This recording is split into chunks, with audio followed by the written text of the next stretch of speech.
সংসারের কাজগুলি যদি কিছু টিপস মেনে করা হয় তাহলে আমাদের সময় ও খরচ অনেকটাই বাঁচবে।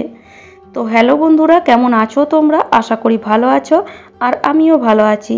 তো আবার আমি তোমাদের জন্য এমন কিছু টিপস নিয়ে এসেছি যেটা ইউজ করলে তোমাদের সংসারের খরচ অনেকটাই বাঁচবে আর সাথে সাথে তোমাদের সময় ও খরচ অনেকটাই বাঁচবে। তাহলে চলো দেরি না করে শুরু করা যাক। আমার প্রথম টিপস হলো সবজি কাটা নিয়ে। যখন আমাদের এই ধরনের সবজি কাটতে হয় তখন অনেকটাই সময় লেগে যায়, কেননা এই ধরো বরবটি হোক, ভেন্ডি হোক বা শাক হোক না কেন, এগুলোকে আমাদের আস্তে আস্তে কাটতে হয় আর একটা একটা করে কাটতে হয়। তো আজ আমি যে পদ্ধতি শেয়ার করব সেভাবে যদি করো তাহলে একসাথে তোমরা অনেকগুলোই সবজি কাটতে পারবে আর সময় তোমাদের অনেকটাই বেঁচে যাবে। আর যারা নতুন গৃহিণী তাদের জন্য তো খুবই ভালো টিপস, কেননা তাদের অনেক সময় সবজি কাটতে গিয়ে হাত বা আঙ্গুল কেটে যায়। তো এইভাবে যদি কাটো তাহলে হাতও কাটার কোনো ভয় থাকবে না বা আঙ্গুলও কাটার কোনো ভয় থাকবে না। তো দেখো এইভাবে আমি সব বরবটিগুলো একসাথে নিয়ে নিচ্ছি। তো মোটামুটি 15টা মতন বা 20টা মতন বরবটি তোমরা এইভাবে নিয়ে নিতে পারবে। তো এইভাবে একসাথে বরবটিগুলোকে নিয়ে তারপরে এগুলোকে আমরা এইভাবে যদি কাটতে যাই তাহলে দেখো আঙ্গুল কেটে যাওয়ার ভয় থাকে বা হাত কেটে যাওয়ারও ভয় থাকে। তো এইভাবে যদি তোমরা দুটো গার্ডার এই বরবটির মধ্যে লাগিয়ে দাও তাহলে হাত কেটে যাওয়ার কোনো ভয় থাকবে না। একসাথে এগুলো থাকবে আর আমাদের কাটতেও অনেকটাই সুবিধা হবে। তো চলো আমি এভাবে দুটো গার্ডার দিয়ে দিয়েছি। এবার যদি আমরা কাটি তাহলে দেখো আমরা কত সুন্দর এগুলোকে একদম মিহিন করে কাটতে পারবো। যারা নতুন গৃহিণী তারা খুব মিহিন করে সবজি কাটতে পারে না। তো এইভাবে যদি মিহিন করে সবজি কাটতে চাও তাহলে এইভাবে এই পদ্ধতিতে কাটতে পারো। বা যদি হাত কেটে যায় সবজি কাটতে গিয়ে তাহলে এই পদ্ধতিটা যদি ইউজ করো তাহলে হাতও কাটবে না। তো যদি বড় বড় কাটতে চাও সেটাও কিন্তু এই পদ্ধতিতেই কাটতে পারবে। তো আশা করি টিপসটা তোমাদের অনেক কাজে আসবে। এই বাল্বগুলো তো আমাদের ঘর আলো করে, কিন্তু এর মধ্যে অনেক নোংরা জমে যায় আর নোংরা জমতে জমতে তখন লাইটের পাওয়ারটা একদমই কমে যায়। আমরা ভাবি যে লাইটের পাওয়ারটা হয়তো কমে গেছে, কিন্তু তা নয়, এর মধ্যে যে একটা নোংরার প্রলেপ পড়ে যায় তার জন্যই পাওয়ারটা কমে যায়। তো যদি তোমাদের বাল্বের মধ্যে এরকম নোংরা জমে গেছে তাহলে জল দিয়ে কখনোই পরিষ্কার করো না, তাহলে বাল্বটা খারাপ হয়ে যাবে। একটু এরকম যে কোনো টুথপেস্ট নিয়ে নাও, তারপরে বাল্বের মধ্যে পুরো এইভাবে লাগিয়ে দাও। যদি পারো তো এটাকে কিছুক্ষণ 15 থেকে 20 মিনিটের মতন এভাবে ছেড়ে দাও। তারপরে হাত দিয়ে একটু ঘষে দিলে দেখবে একদম ক্লিন হয়ে যাবে। আর যদি খুবই একদম ডিপ হয়ে বসে গেছে তাহলে এরকম একটা শুকনো স্কচ ব্রাইট নিয়ে নাও, তারপরে একটু এইভাবে ঘষে দাও। তবে হ্যাঁ, স্কচ ব্রাইটটা একদম তোমার পুরনো একদম নরম হতে হবে। তো এইভাবে যদি একটু ঘষে দাও তাহলে দেখবে যতই ডিপ নোংরা থাক না কেন একদমই কিন্তু উঠে যাবে। জল লাগাতেও হবে না আর খুব সুন্দর বাল্বটা পরিষ্কার হয়ে যাবে একদম নতুনের মতন। তারপরে একটা যে কোনো শুকনো কাপড় দিয়ে এইভাবে ভালো করে একটু মুছে দাও। দেখবে যে বাল্বটা তোমরা কিছুদিন আগে চিনতে পারছিলে না বা পরিষ্কার করার আগে চিনতে পারছিলে না, সেটা দেখবে একদম নতুনের মতন ঝকঝক হয়ে যাবে। তো আশা করি টিপসটা কাজে আসবে। পেঁয়াজ তো আমরা প্রত্যেক দিনই রান্নার কাজে ব্যবহার করি, কিন্তু এই পেঁয়াজের খোসাগুলো আমরা বেকার ভেবে ফেলে দিই। কিন্তু এই খোসা দিয়ে আমরা আমাদের সংসারে অনেক কাজ করতে পারি, যেটা আমাদের সময় ও খরচ দুটোই বাঁচিয়ে দেবে। তো পেঁয়াজের খোসা কখনোই কিন্তু বেকার ভেবে ফেলে দিও না। ফেলে দেওয়ার আগে এরকম কিছু টিপস যদি করতে থাকো তাহলে তোমাদের সময় ও খরচ দুটোই বাঁচবে। তো একটা জায়গার মধ্যে আমি কিছুটা পরিমাণ জল নিয়েছি আর তার মধ্যে পেঁয়াজের খোসাগুলো দিয়ে এটাকে ভালো করে কিছুক্ষণ 15 থেকে 20 মিনিটের মতন ফুটিয়ে নেব।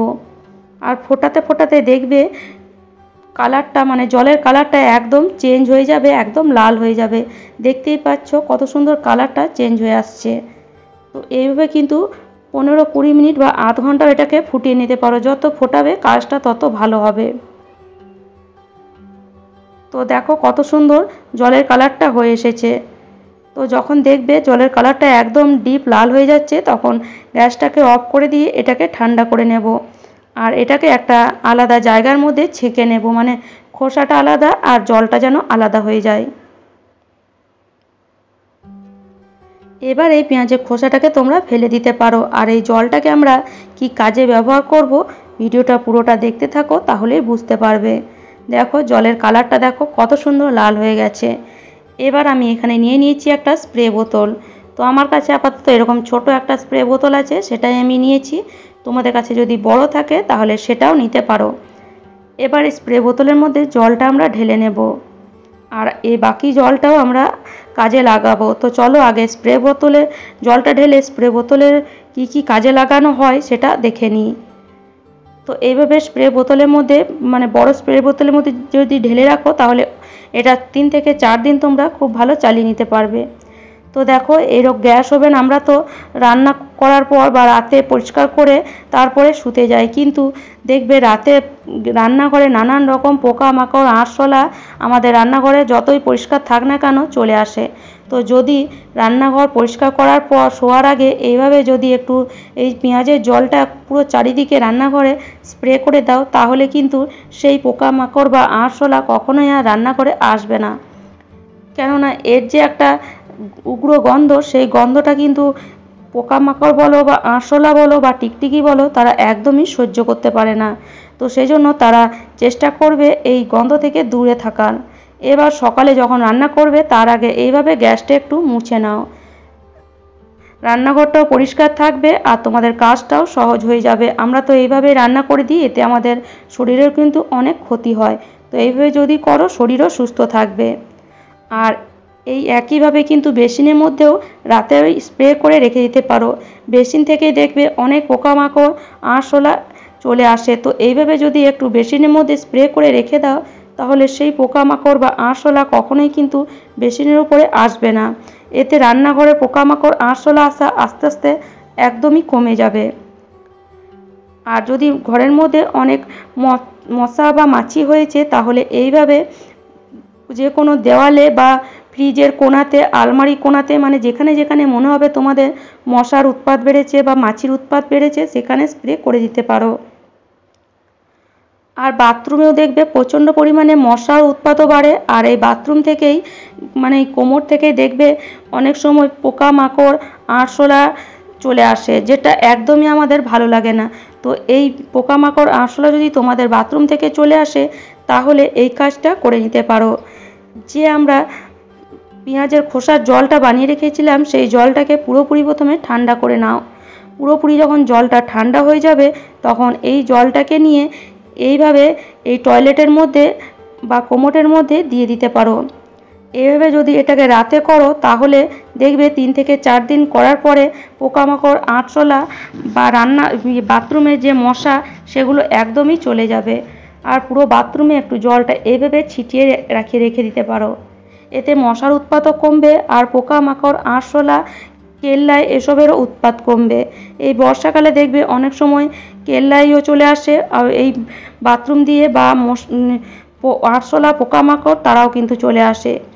তো এইভাবে যদি করো তাহলে কিন্তু বাথরুমেও মশা মাছি আরশোলা পোকামাকড়ের উৎপাত একদমই কমে যাবে। আর সকালে এইভাবে বাথরুমটাকে পরিষ্কার করে নিতে পারো জল দিয়ে। তো আশা করি টিপসটা কাজে আসবে। যখন আমরা কুকারের মধ্যে ডাল মানে সেদ্ধ করার জন্য চাপাই তখন হয়তো ডাইরেক্ট আমরা ডাল, জল, নুন, হলুদ দিয়ে ঢাকনাটা লাগিয়ে দিয়ে প্রেসার দিয়ে দিই, কিন্তু এতে কিন্তু আমাদের শরীরের অনেক ক্ষতি হয়। ডাল খেতে গিয়ে, ভিটামিন খেতে গিয়ে আমাদের শরীরে ক্ষতি হয়ে যায়। অনেক দেখবে এই ডাল খেতে গিয়ে অনেকেই বলে যে পা হাত বা কোমর যন্ত্রণা করে, বাতের প্রবলেম হয়ে যায়। আর ইউরিক অ্যাসিডও এই ডাল খেলে বেড়ে যায়। সেটা কেন হয়? এই যে ডালের এই যে একটা ফেনা, এই ফেনার জন্য। এই ফেনাটা অবশ্যই কিন্তু ডাল রান্না করার আগে ফেলে দিতে হয়। তো যখনই তোমরা প্রেসার কুকারে ডাল রান্না করবে বা সেদ্ধ করবে তখন এইভাবে একটু ডালটাকে ফুটিয়ে নিলেই দেখবে ফেনাটা ওপরে ভেসে উঠবে। তো এই ফেনাটাকে ওপর থেকে ফেলে দিয়ে তারপরে তোমরা ডালটা রান্না করো। এতে আমাদের শরীরের কোনো ক্ষতিও হবে না আর ডালের যে ভিটামিন সেটাও আমাদের শরীরে পুরো ভরপুর থাকবে। তো এবার যদি ডাল রান্না করো তাহলে অবশ্যই তোমরা পুরো ভিটামিনটা পাবে, শরীরের কোনোই ক্ষতি হবে না। তো আশা করি এই টিপসটাও তোমাদের অনেক কাজে আসবে। তাহলে আশা রাখি আজকের টিপসগুলি তোমাদের কাজে আসবে। আর আমার টিপসগুলি যদি তোমাদের এতটুকুও ভালো লাগে তাহলে অবশ্যই লাইক করো, শেয়ার করো আর আমাকে কমেন্ট করে অবশ্যই জানিও। আর যারা আমার চ্যানেলে নতুন বন্ধু হয়েছো তারা প্লিজ চ্যানেলটিকে সাবস্ক্রাইব করে নিও। তাহলে চলো আজ এই পর্যন্তই। ভালো থেকো, সুস্থ থেকো, ধন্যবাদ।